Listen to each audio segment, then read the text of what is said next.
Hiya, my name is Freya Maver. I've been in things such as Skins, Sense of an Ending, La Dame dans l'Auto, and more recently Dead in a Week or Your Money Back.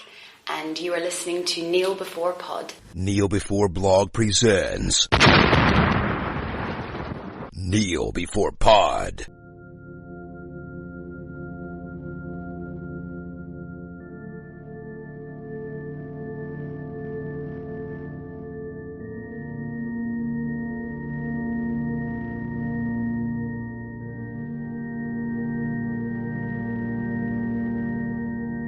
Hello and welcome to another Kneel Before Pod Flashcast, the second or third of not that many.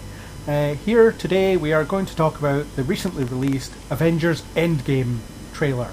So with me is Andrew. Hiya. And Chris. Hello. And how was my live intro? Perfection. It was fantastic. That's what I wanted to hear. I managed to do it without making a mess and everything on take 74. Yeah, I mean, it's only taken a couple of hundred attempts, but I'm glad that live intro worked out. It really is, yeah. Yeah, and now you've totally ruined it by talking afterwards. Nah, I don't think it was possible to ruin it any more than it already was. The temptation was to swear when you introduced me just so you would still have to edit it. Is that wrong? Yes, very wrong. Of course, if you want to hear me live, properly live, then you can listen to the 100th podcast, which is available on all good podcast things now. Oh, that was smooth. I know. Nicely done. This is podcast 101, and it's hopefully going to be a fairly short one.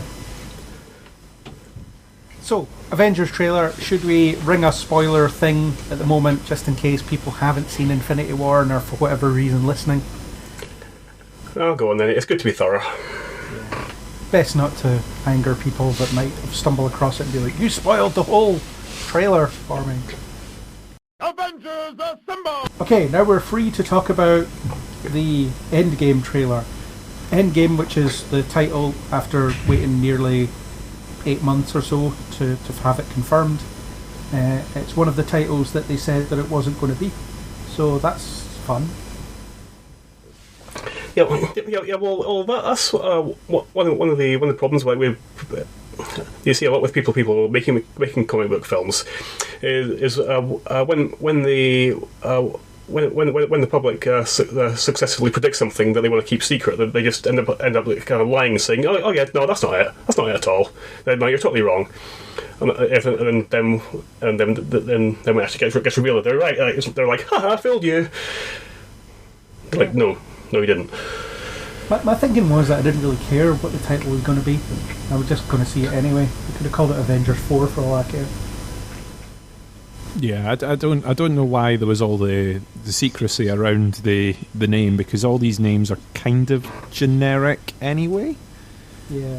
It's pretty much, so it doesn't really... I don't know why all the secrecy around it. I suppose it just makes sense to reveal it at the same time as you do the trailer, rather than to go, it's got a name, it's going to be called this, and then nothing for sort of 3 months, and everyone going, well, what about it? What about a trailer? No, we're just going to tell you what it's called.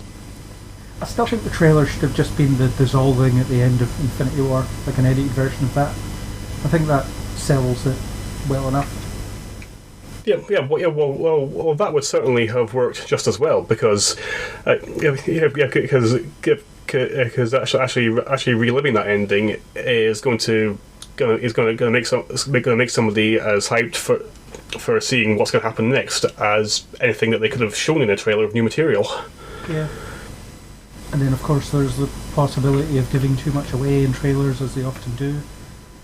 Marvel don't often do that; they usually give you nothing. But especially in this case, I mean, I feel like I've watched the trailer, but I also haven't really watched anything, which is, good.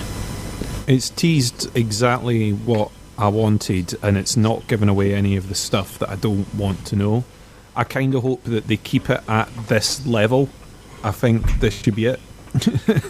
Yeah. Because it's one of those things, there's always the temptation for them to throw in big money shots in the trailers, and a lot of the time those big money shots are the ones that just give stuff away, be it who survives in particular fights or who gets through a particular situation, or the fact that they all meet up at the end or whatever is all given away in the trailer, and you go, right, okay. Unless it's But- an Infinity War trailer and it shows you stuff that isn't there. Yeah, I mean, that's true. Marvel, where they have done stuff, have been pretty smart. The editing of Thor's eyes and all these sorts of different bits that they've done in other trailers. It's smart, but at the same time, it just seems a bit unnecessary because they've done it with this. They've managed to basically do a trailer that teases the fact that there is going to be action in it, the fact that what the characters are going through is in there, but it doesn't sort of give away any of the major points. You've not seen a single person who was dusted at the end of Infinity War, for example. Yeah. Despite the fact, we kind of know in our heart of hearts they're going to be back, but you've not seen any of them in it, where the temptation would have been for them to throw everything out there. Show everyone, show all your big hitters, all the ones that you've spent your money on in there, and they haven't. See, I think the opposite. I don't think they wanted to show any of that at all. I mean, obviously they didn't, because it's one of those things that what you've done is you've left us off last summer with last spring, I guess, with a really insane cliffhanger. That obviously deep down we all know that it's going to be resolved in some way because there's Spider-Man films coming out, there's the Black Panther 2 on the horizon, etc., etc. So you know that there will be a fix of some sort, but you don't know what that fix will be, and that's what they're kind of leaning on. But this trailer is particularly morbid. It's very much the kind of the mourning what has been lost, and they're trying to hit home. Yeah, they've taken a huge hit here. They've lost literally half of everything.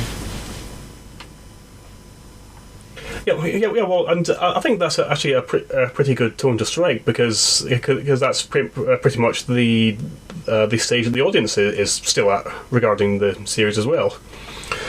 Yeah, because we haven't really had any progression of it since that moment. No. And I don't think it. And I don't think it'll be until we actually see Captain Marvel and fully appreciate the scale of what she's capable of that we're going to have any real sense of what can happen for things to play out differently. Yeah, and this trailer itself, what we see is there's two main components to it. So you've got Tony Stark drifting through space, about to die. There's very much. He talks about how he ran out of food days ago, and his oxygen's about to run out as well. He's drifting through space in Star-Lord's ship, and ready to die. The other component is that there is a plan, but we don't know what that plan is.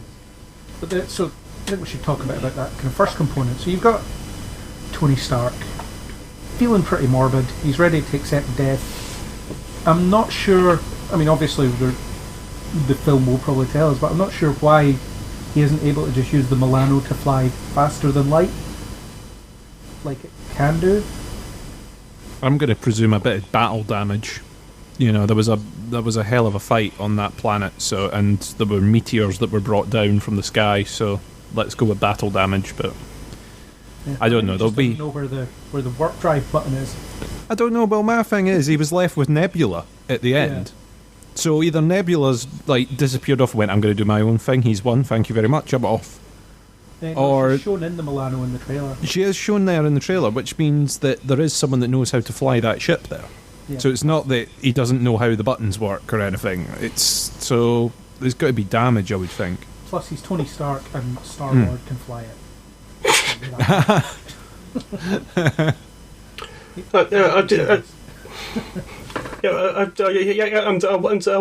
Was he not also with Rocket as well? No, Rocket was on Earth. Yeah, Rocket was with Thor. Oh, that was it. Yeah, so I was just misremembering. Yeah, the only two people on Titan were Tony and Nebula, plus a lot of hoovering needing done. Big clean-up exercise. It's all those memes about Tony Stark spending time with his kids, and it's like Spider-Man is a pile of sand. Oh. Yeah, it's really. it's in poor taste, but you know they don't exist. So you know, whatever. My gut feeling is obviously that something will come out of the blue and rescue him at the last minute. I don't know what. Although, if what I think is going to happen, then you could possibly have your cake and eat it too. You could have Tony Stark die and also not die. So who knows? Yeah, you could just have Tony Stark being left missing. Yeah. Did he get rescued? Did he not? And just leave him out there. I don't know. I think they'll want a conclusion for Tony. Either way. Yeah, but if you remember what we were talking about during the, maybe not the Infinity War podcast, one of the Avengers things that we did, you know, those 3 days that we spent recording stuff about the Avengers before Infinity War and after Infinity War came out, one of the things that Kat theorised was that time travel will be involved, or multiple universes or something will be involved in some way. So it's possible that you could be dealing with an alternate future version of Tony Stark or something. Oh, I think there's a heavy hint of time travel through the end credits sting of Ant-Man. Yeah. For example, where it was heavily laid, oh, look out for time vortexes and all that sort of stuff, and then we get to see Scott in this trailer, which kind of teases a little bit about, well, he's going to go back and say, oh, well, why don't we go back and make sure X doesn't happen or Y doesn't happen, and then that'll rewrite the timeline. Yeah, plus you see Cap in his Winter Soldier outfit, which suggests that he needs to blend in. Yeah, I think there's a chance. I was going to say, and also, well, without his magnificent beard, which is a tragedy. R.I.P. the beard. Poor Sharon Carter. Because that joke doesn't get overused enough. We get a snippet of some of the dead. I mean, some of them we're aware of. Well, the assumption on the screen is Scott Lang, who obviously isn't, but I guess no one's heard of him, or heard from him since the decimation, as it's now officially called, which is factually incorrect, but never mind. Still think dusting is a better. The snapping. The snap, yeah. It's like the snapping was something different. We won't go there. Well, I mean, decimation is factually incorrect. It doesn't describe what Thanos did at all, because it means, you know, reduced by 10. So more than that. Okay, so the happening, which actually sounds rubbish. No, say it out loud. There's trees or something. I don't know. I've never watched all of that film. I fell asleep. But also on the screen, to my disappointment, is Shuri. She's apparently dead, so we don't get to see her interact with Tony Stark. At least not in this film, presumably, which is a shame, because I wanted to see her outsmart him. It's disappointing, because I don't think we actually saw her disappear in the other one, did we? No, they didn't. But she's on the screen, along with Peter Parker, who we already know about. So there's that. Those are the only names we see, and then obviously Scott Lang is proven to be alive and well, and still quipping. He's like your Amazon delivery guy. It's like, can you buzz me in? I've got a package here. And he's got his van. Time machine. Like, look, I'm really behind on my route. Can you just let me in? Even though my deliveries have been cut in half, I'm still really busy. It's all these urns for ashes that people keep ordering. People scooping up their loved ones. Black Widow still has her blonde hair, which I presume she will change before they do whatever they need to do. Yeah. Well, because it's impossible for her to go for a film and not change her hairstyle. I know. Yeah, it's possibly the first time that she's appeared with a hairstyle that she had last time. She's also the one talking most of the time. She talks about Thanos achieving what he wanted to do, and that the plan might work. And then you get that great line from Steve, the whole, it's going to work, because I don't know what I'll do if it doesn't. I think Steve's gone, guys. I think this is it. I'm not ready. Yeah, well, it was pretty much an inevitability. Yeah, but I'm still not ready. None of us are ready. We're not prepared for this. It's going to be an emotional 3 in the morning in April. Although if he is going to go finally, do you think it will be in a noble act of self-sacrifice, or assuming that time travel will be involved, he will end up back in the 1940s and live out his life with Peggy? Ooh. Well, if he stays in the 1940s, if they don't want to arse up the timeline, it would have to be like an alternate 1940s, because Peggy clearly married someone else and had a family and so on that wasn't, Steve Rogers. So I think it could happen, but it would be like an alternate reality type thing. But I'm leaning more towards the self-sacrifice thing, because that's just his nature. Yeah, well, that was my thinking. Yeah. I just thought it would be like another possibility to bring up. Oh, anything's possible at this point. In my notes as well, I've got this there's a lot of dialogue in the trailer, but there's also not a lot of dialogue in the trailer, so it's kind of impactful. But you've got the bit where Steve's talking, and the bit where he says, "We've lost family," and at that point it shows you Hawkeye, which suggests to me he's in Japan killing people because his family are dust. Yeah, what would peeve off Hawkeye on the farm more? Yeah. Maybe his livestock died and he just couldn't take it anymore. I've lost half my flock. Alright, family, I'll be back soon. I'm off to kick some ass. I don't know. Sorry, guys, I think there'll be less bacon this winter. Yeah, I think the family farm has got less people on it. I think Hawkeye will definitely, if that would definitely spur him back into action. Yeah, it's the only thing that can. And he's taken on his Ronin identity from the comics, with the sword and everything. So it seems like he's gone fully hardcore, and I don't know whether he'll be an international assassin of some sort or whatever else. I was going to say maybe he'll be working for Nick Fury, but that'd be difficult, considering he is also dust. Yeah, Nick Fury happened in the street, so he's definitely in a street sweeper. Yeah. Maybe Nick Fury just refused to die. Maybe he just he constituted himself with sheer force of will. He's hiding in a secret base. Yeah, one of his many. Yeah. In the event of dusting, there's another secret base. You have to wonder where Captain Marvel is during all this. I mean, I think the Captain Marvel film will tell us why she's not around. You've got to think that she's not going to be on Earth. I mean, because the thing is, it's like, if she's not on Earth, then it gets round the whole question of, well, why has she waited until now? I'll wait until the pager goes. He'll call me any minute. Oh, New York is getting attacked by aliens. Yeah, but he's not paged me yet, so I'll just sit around, Whereas if she was on another planet or out there, out in space somewhere, she's not going to know that that's happened until she gets a message from her intergalactic space pager. I don't know.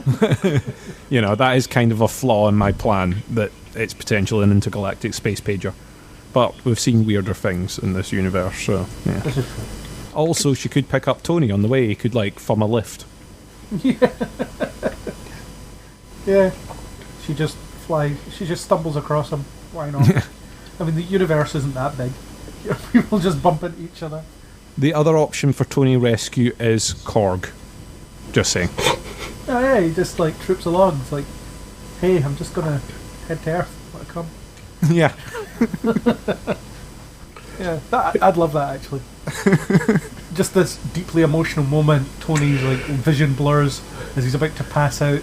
Next thing he sees is this rock creature offering him a lift. I could see that would be the Marvel way as well, to diffuse that moment with something as ridiculous as that.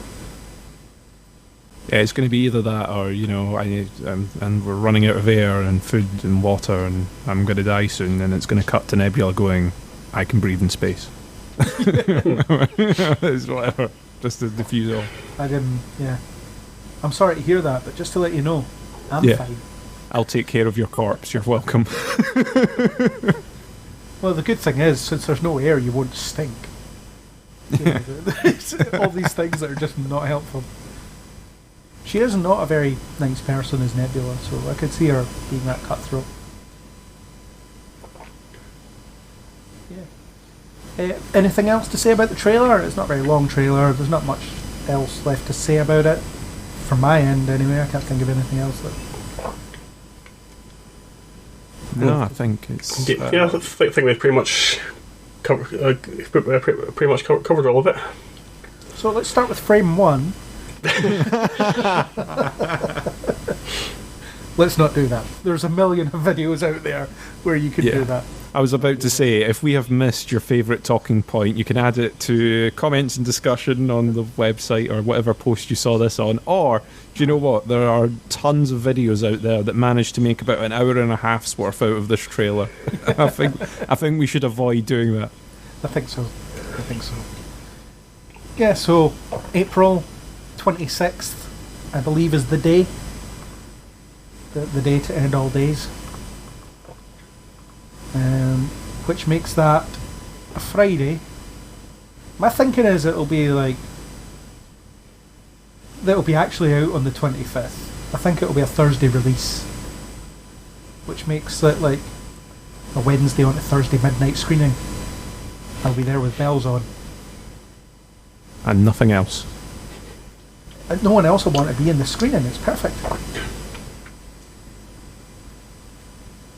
But yeah, that's when it's out.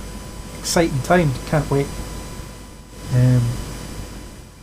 Although I don't think I'm emotionally ready for this film. Yeah, well, I don't think anyone is. Yes, and I think that's why it's going to be such a meaningful experience for everyone. Imagine if it sucks. Think about that for a second. Just imagine yourself in line for the Phantom Menace. First Star Wars film in however many years. No, don't bring back those memories, you horror. When I saw the Phantom Menace the first time, I loved it because I was like 8. It was only later that once the internet told me that it was rubbish that I decided to hate it. No, it just doesn't age well. Or maybe I don't age well. Yeah, so it could suck. Hopefully not. It would be ridiculous if it did. Could you imagine? The Russos would just have to kill themselves, I think. They just wouldn't be able to show their face in public ever again. I have faith in them. I think they'll have done an alright job. I don't know what to expect from this, and I like that. You know, that's the thing. It's not predictable. I think there's odd bits that you're like, okay, well, we know roughly this is going to happen, this person's going to show up, but the fate of like the major characters, you don't really know.